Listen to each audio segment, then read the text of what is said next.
হরে কৃষ্ণ। পুরুষোত্তম মাস কিভাবে পালন করবেন? পুরুষোত্তম মাস হচ্ছে অতি প্রিয় মাস। এটা 33 মাসে একবার আসে, তাই 33 সংখ্যাটি অতি গুরুত্বপূর্ণ। এটা হচ্ছে তপস্যার মাস বা সাধনার মাস, তাই যতটা সম্ভব তপস্যা বা সাধনা করতে হবে। এই মাসে যদি কারো পক্ষে সম্ভব কঠিন ব্রত করা, তাহলে তিনি শুধুমাত্র ফল খেয়ে 1 মাস কাটাবেন।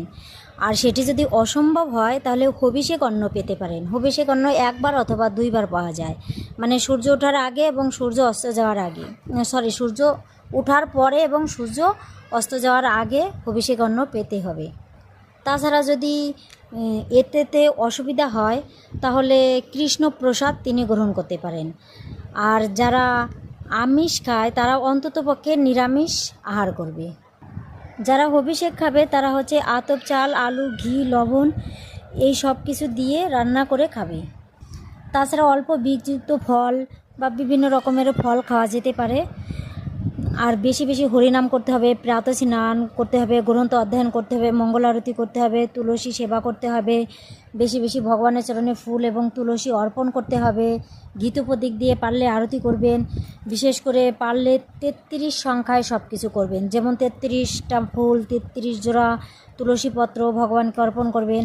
33 বার তুলসী পরিক্রমা, 33 বার গীত প্রদীপ দিয়ে ঘোরানো ভগবানকে, বা 33টা প্রদীপ দান করা, বা এইভাবে করে 33 সংখ্যায় কর্ম করতে পারেন। তাছাড়া গীতার পুরুষোত্তম যোগ পাঠ করতে পারেন। বিশেষ করে পুরুষোত্তম মাসে লীলা পুরুষোত্তম পাঠ করতে পারেন। যতদূর যার পক্ষে সম্ভব সে ততটা সাধনা বা তপস্যা করতে পারেন, বা ভগবানের সেবা বিধি কার্য করতে পারেন। সত্য কথা বলতে এই মাসটা হচ্ছে ভগবানকে সন্তুষ্ট করার মাস।